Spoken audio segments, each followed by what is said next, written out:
देवे वो तोर शरण में आइन माँ शीस देवे तोर शरण में आइन माँ शीस देवे आशीष देवे वो तोर शरण में आइन माँ शीस देवे तोर शरण में आइन माँ शीस देवे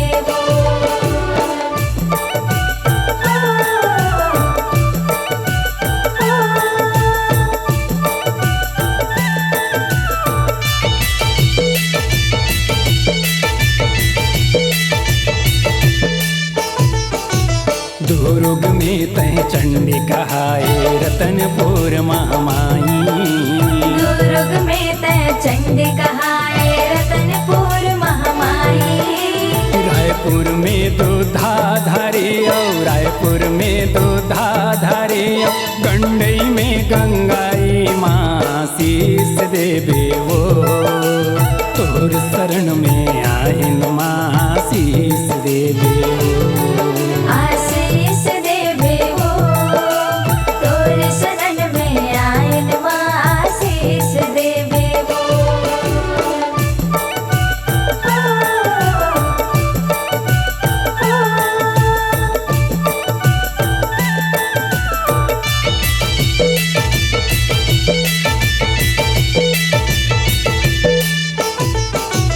जाल बंधा हिंगलाज कहाए आरंग में महामाई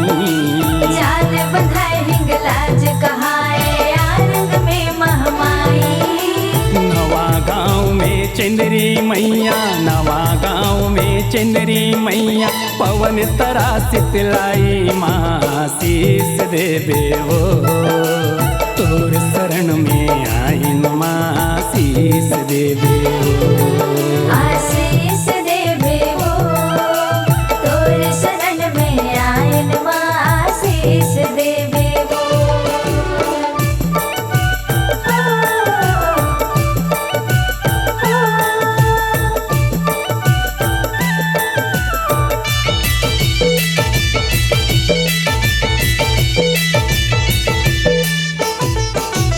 कोरबा में मड़वा रानी औ झलमल गंगा माई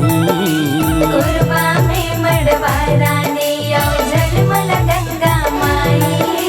गंगरेल में अंगार मोती औ गंगरेल में अंगार मोती औ धमतरी बिलई माई माँ शीस देवे वो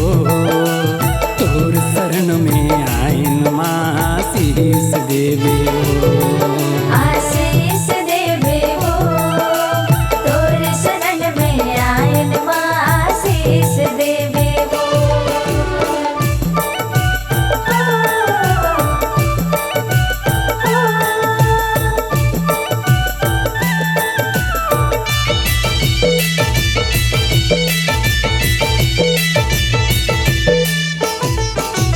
खैरागढ़ दंतेश्वरी औ डोंगरगढ़ बमलाई खैरागढ़ दंतेश्वरी और डोंगरगढ़ बमलाई करेला में देवी भवानी करेला में देवी भवानी कोहका में महामाई माँ शीस देवे वो तोर शरण में आइन माँ शीस देवे आशीष देवे वो तोर शरण में आइन माँ आशीष देवे वो